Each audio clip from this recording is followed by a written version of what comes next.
Okay, stay where you're at, we'll just do a nice little. There, that'll work. I'm Dave, nice to meet you. Hey, Dave, good to meet you. You're right here in the last one forward, you guys all come there, Kathy, come on up. Exactly. He's coming. The hardest part about the trip was balancing the pizza on my lap while I was trying to follow directions. At least you weren't texting while you were driving, were you? No. Let me see if I can- How many people are gonna be at the table? We'll identify everybody, I don't know, we can invite everybody who wants to come forward, come on up. Road crew guys, you coming up?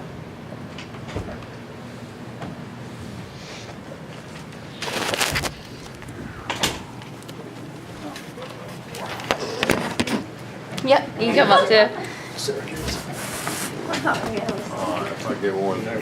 Well, we won't have mentioned. On there, I'll show you who the principals are. Go from there.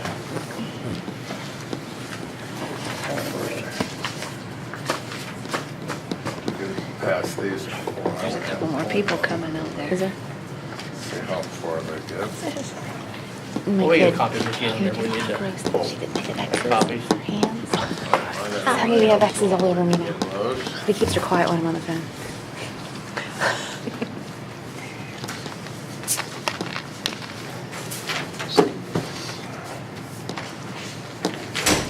Oh, this seat go down any.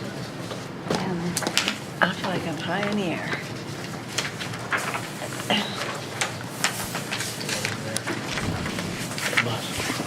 Yeah. Sheriff, I don't. I'm just here because he's not.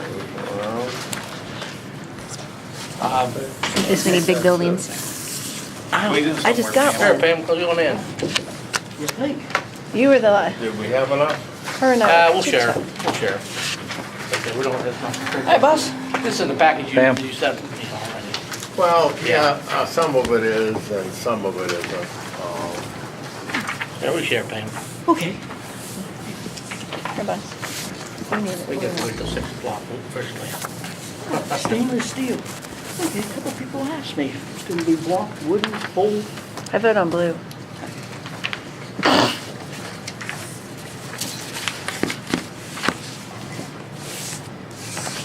You can do a little introducing.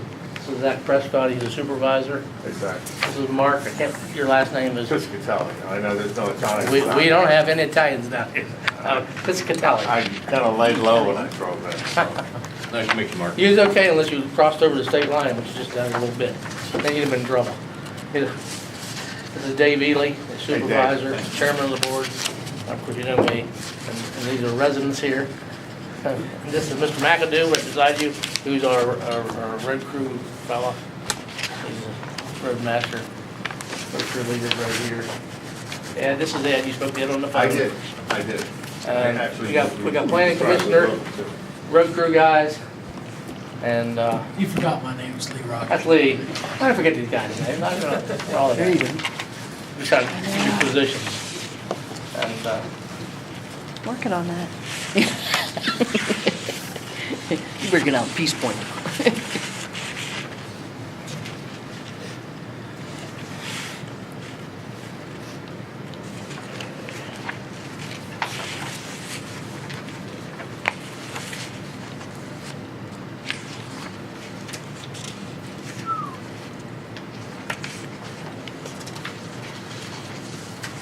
A lot of the buildings in the brochure are significantly more ornate. yeah. Because we like to show off our fancy stuff. Yeah, that's okay. Grandiose scale. Dave, you want to go ahead? Pretty fancy stuff. Please call to order and announce their executive session that we had. Last night. We don't want to look at this fancy stuff, we want some down to earth stuff. Oh, we'll get there. Can we have that?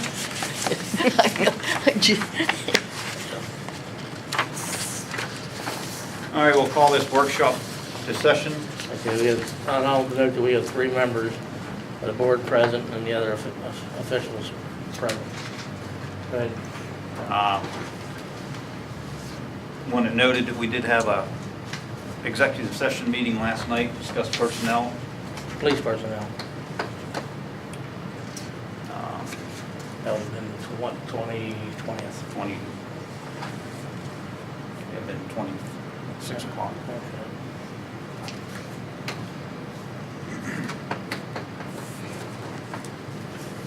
Okay. The purpose of this workshop is to discuss a building for the road department. There will be no action taken tonight. It's strictly a workshop. Anybody got any questions before we get started? Okay, we have Mr. Mark Piscatelli. We have been talking about building a steel building for a couple years. I reached out to a couple of different companies on the internet, and Mark was the first one to respond, and the only one to respond, actually. That's, yeah, that's pretty odd. When I invited him to come down, he was more than gracious to accept our date, and he knows that we are looking for a building and approximate sizes and some of the things we're looking for, and I'll let you go ahead from there. Yeah, okay, basically, like when Doug came to me, we started to discuss in generalities of building for the firehouse and for those kinds of applications. And Ed was kind enough to describe it to me, and I was able to put it into a CAD form so that this is the building that you described. I mean, obviously, you can have significantly more detailed drawings as we move through the process. You know, some of the reasons that our building stands out, there's probably 5 or 6 things that we do that no one else does.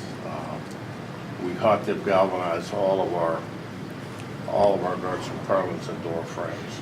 So where your typical building is going to have red iron, which will rust over time. And actually, if you scuff it up even with a jacket, it begins to show some oxidation.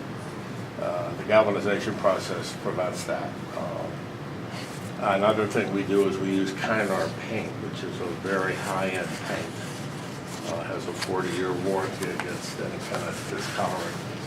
And it's more expensive than the standard polyester paints that are used in the industry.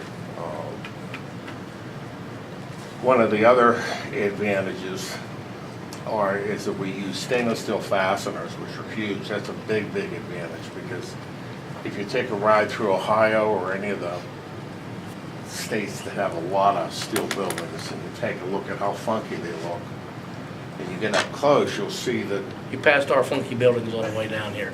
Oh, God, why? if you get up close, you'll see that a lot of the rust starts right at the fastener, because the fastener is a hybrid fastener. We use a stainless steel cap that never ever discolors or rusts. And then we protect the underside of that with a plastic washer that never allows it to touch. And the other is we have a 40-year warranty on the roof and a 40-year warranty on the sidewalls. So we've taken a standard building and we've upgraded it, but we've kept it at standard pricing because we've just found that it's a large advantage for us to offer that, because no one else does it. I mean, if you ask for those kinds of features on your building, you're going to get upcharges. You'll see upcharge for the paint, upcharge to galvanize, upcharge for the fasteners. I mean, the fasteners are pretty expensive. So you see a typical 40 by 50 pre-engineered metal building will have thousands of fasteners. You know, so that really adds up. Ed, what's the size of our current building? 40 by 70. 40 by 70. We probably got 40 or 50 years worth of, 40 years worth of good out of the Heavenly Bus. Oh, yeah, but I'd say it's roughly 40 years old. So we had some experience. We got 2 steel buildings, maybe more than 2 if you count the ones at the sewer plant. I don't know what they are. And you're gonna continue to use those? And just, Well, I'm are you gonna, gonna repurpose them? you take them one trade? We got that small building maybe we could get rid of. Build an office building. I don't know how much use we're gonna have for it once we get a new building.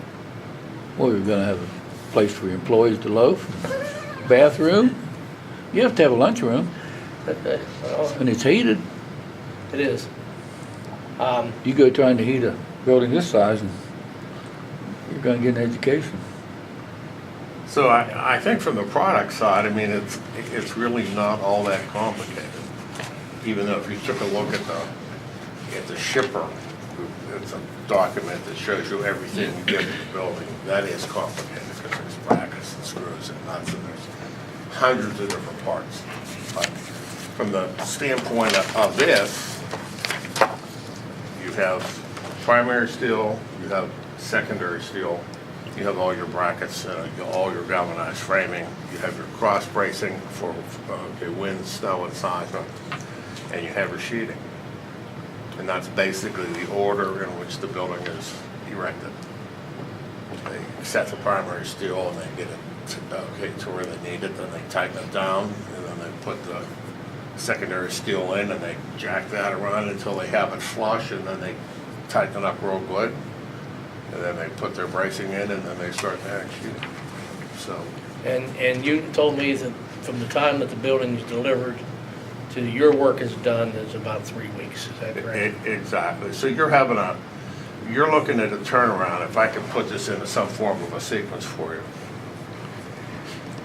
On day one, you'd order the building. Day 15 to 18, you're gonna get your stamped engineered building drawings and your wreckable placement drawings. Well, you guys probably are the permitting authorities. So, We are. Yes, there's no issue there. However, you're gonna wanna hand the stamped engineered drawings and the wreckable placement drawings off to a foundation engineer. And he'll provide you with engineered foundation drawings.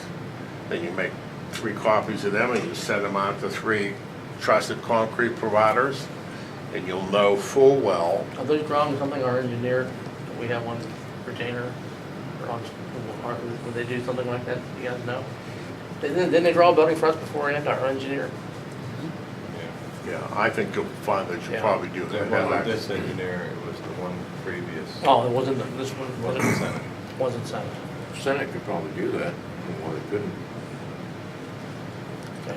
So the key to that is, everybody is bidding on the same configuration of concrete. Too frequently in our business, you'll have some hamburger that'll say, oh, I've done it before, don't worry. And the next thing you know, the building's getting a little wobbly. What kind of variation might you see in a bidding of a job of concrete, price-wise?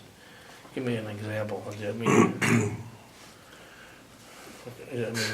I can't give you numbers, but it could vary by 10 to 12%, I'm sure. really? Yeah, and your typical, just a broad stroke picture of what the configuration would look like if you look at this picture. You're gonna have a slab, and the slab is gonna be, actually, my building has nothing to do with the slab. The slab is strictly predicated on what you're doing on it.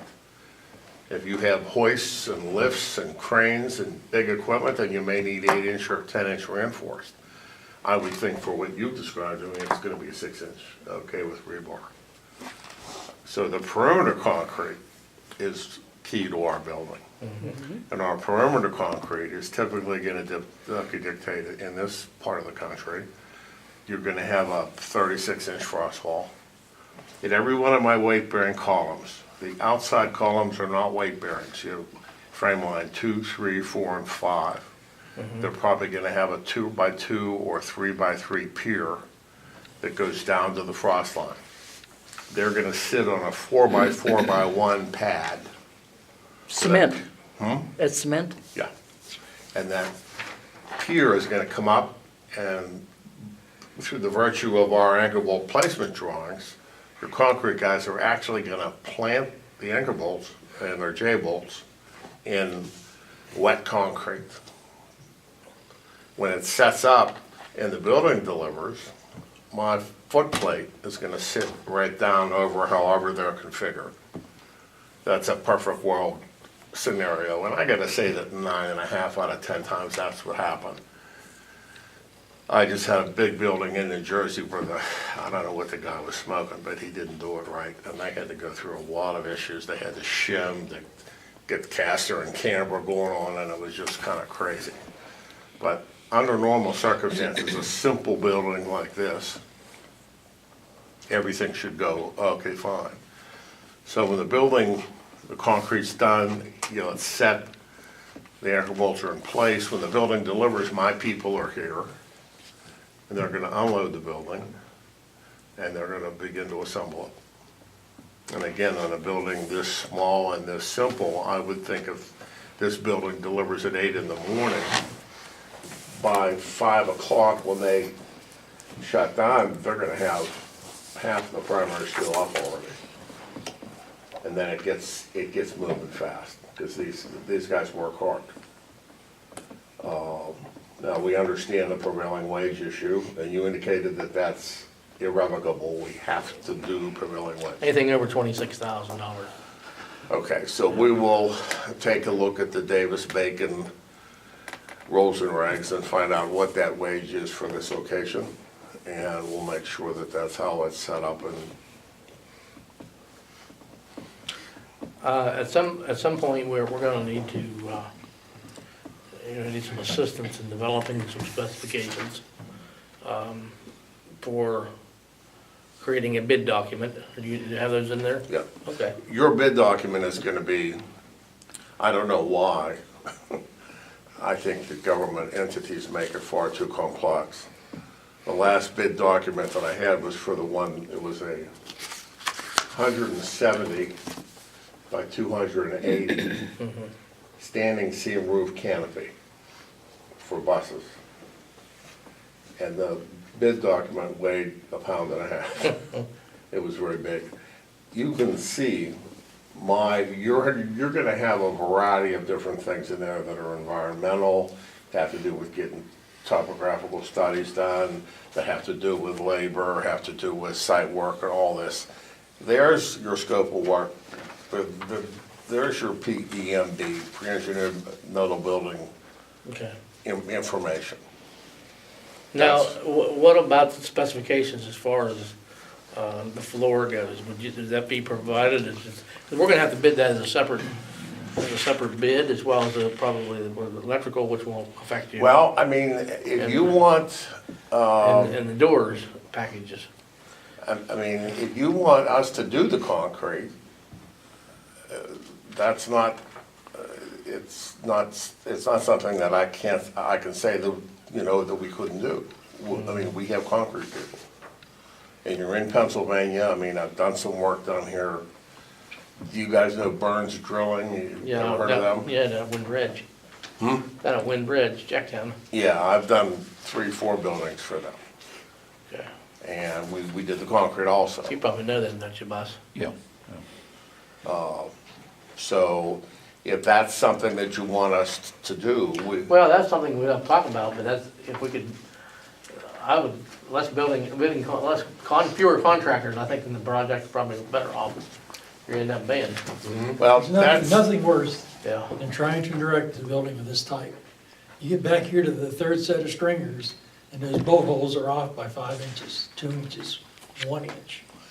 Now you have to build a fish plate that slides those bolts over, gets them back in line. I just heard that terminology like a month ago when a guy called me panicking, Sure. saying that the shoes didn't fit and the columns were out of kilter. If a column starts a 30-second out of kilter at the ground, by the time it gets up 31 feet, it's 4.5 inches out of kilter. So we had to deal with that. But here's a key to this. We have a single source furnish erect contract that can be building in erection, or it can be building erection in concrete. One of the reasons that that's popular is that you don't end up in a finger point match.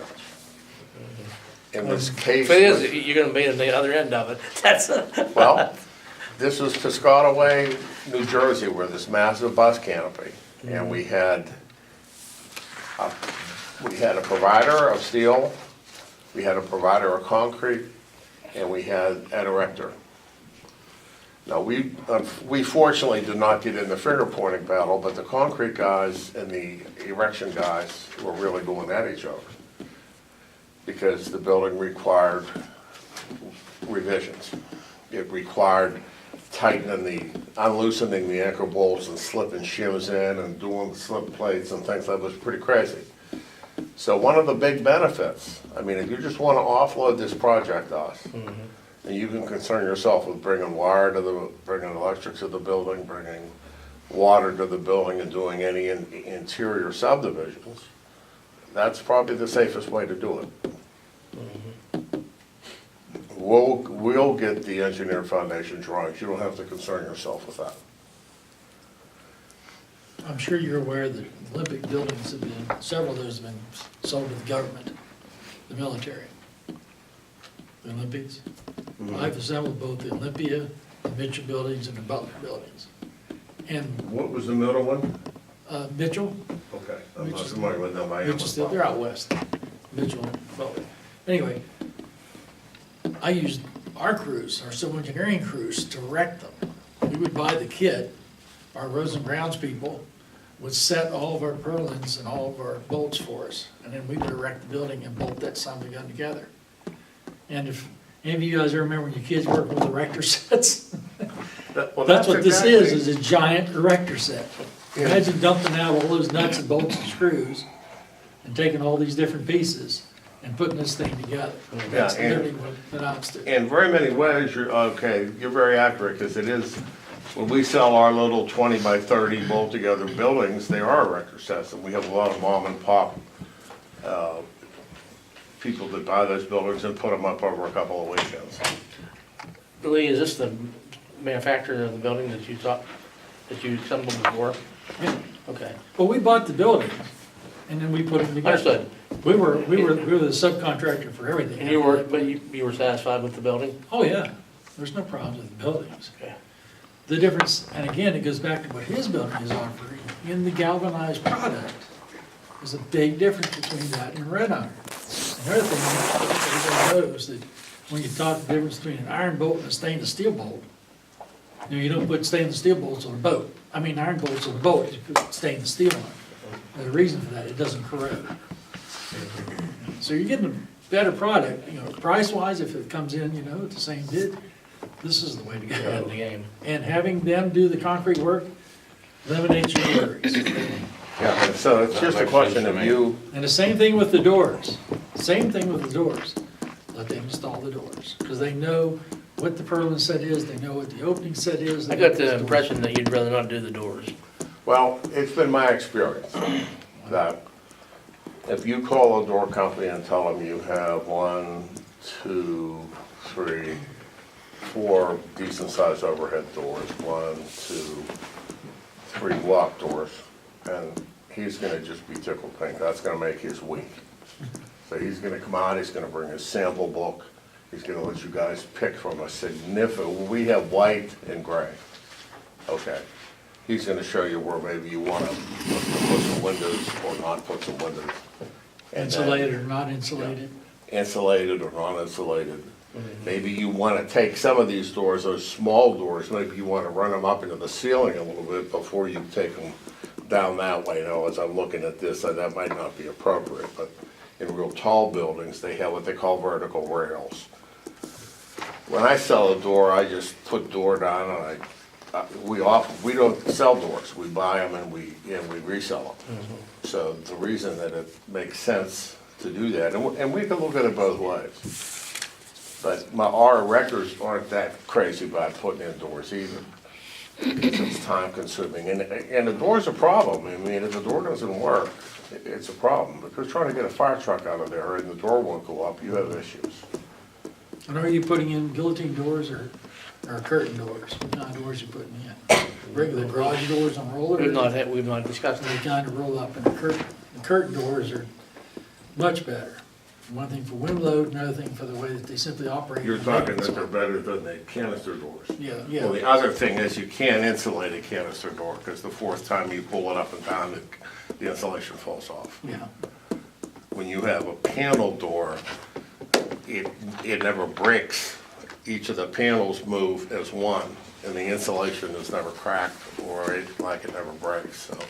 And if you plan on heating this building, which I assume that you like to have a little warmth in here once in a while, you know, another thing you wanna do is when you build the building, is put the insulation on it, because that's a wrap that's put on over top of the purlins, and then the skin is applied over that.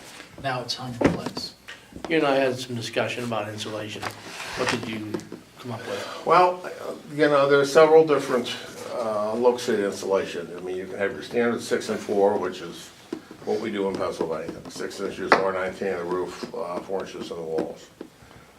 If you want to take it a step further and spend a little bit more money up front and less money over time, like pay me now or pay me later, you get R38 in the roof, R25 in the walls.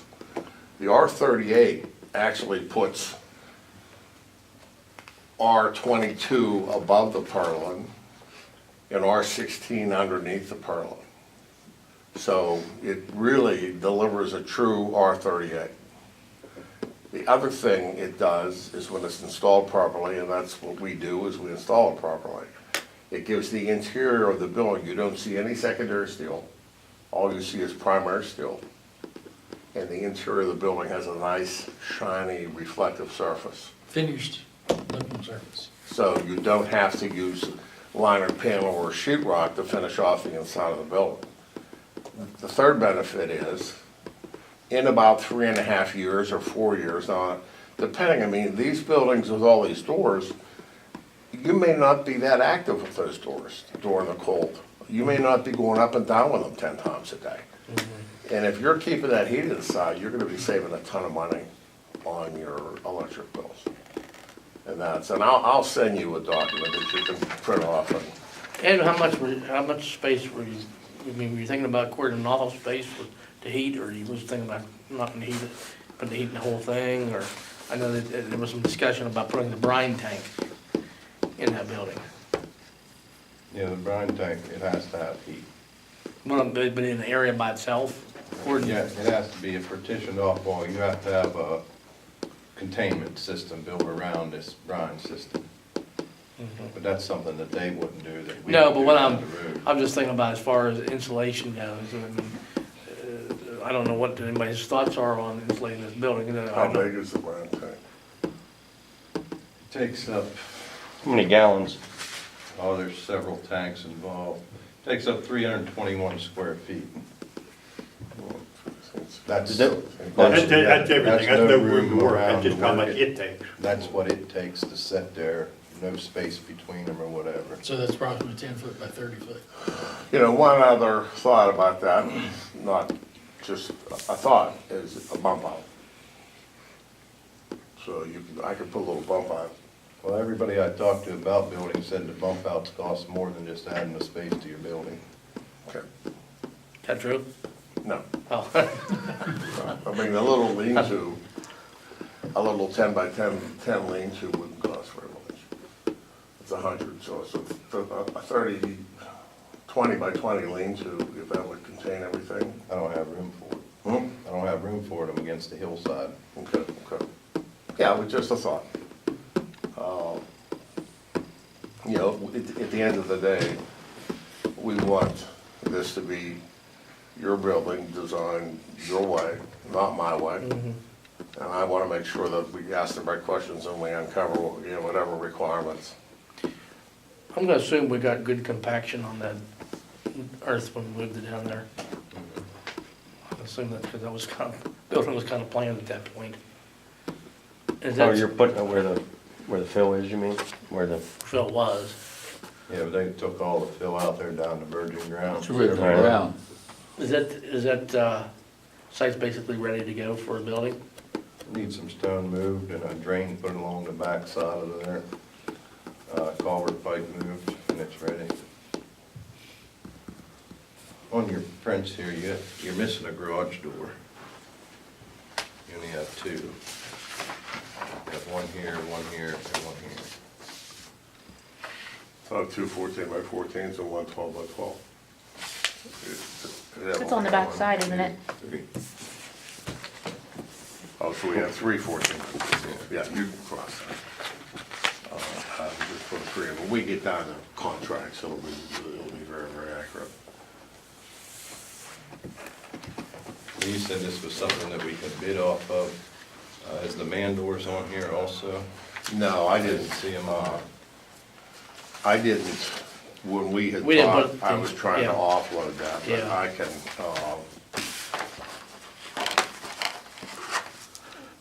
if you want me to do the doors, I'll correct.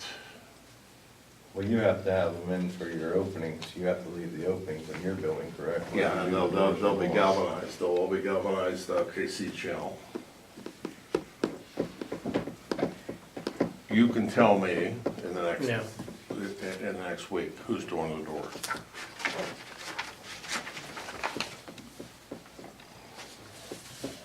I know it'd be a lot easier for us if we had one package deal. I'm not saying that we may not Okay, get. no we may problem. not What I get can the do best deal that tomorrow, way. what I can do tomorrow when I get in is I'm gonna send you over it's a simple email that'll show you the cost of the doors. We have, That's fine. 4 or Then 37. we can shop them out to see if where we're Yeah, better off. I'll just give you my cost and my Right. markup, Okay, you know, a very simple markup. sure. And We'd just like you to waive the markup. I would have considered that if you guys would have had some more nerves or something. Hell, I didn't even get a bottle of water. We can get you a glass of water. You can get your water and a piece of candy or something. Well, the road department will give you donuts. That's Buster's. The thing about the overhead doors is, too, if we get them done locally, if we have, what's this guy's name up here on Route 40 from Taylorstown? Beach View. Huh? Beach View, Yeah, Beachview, somebody like that. I would, If we have a problem with that door, That's the key. they're gonna come in, they're gonna warranty it. Yeah, The cable because you're gonna snaps, have- the spring goes, you know, somebody runs into it or whatever, they're right here to come repair it where he's not. Yeah, that was the key, the key 4 reasons that I give to people when I send them an email is price, selection, install, and warranty. Those are the 4 reasons to buy your doors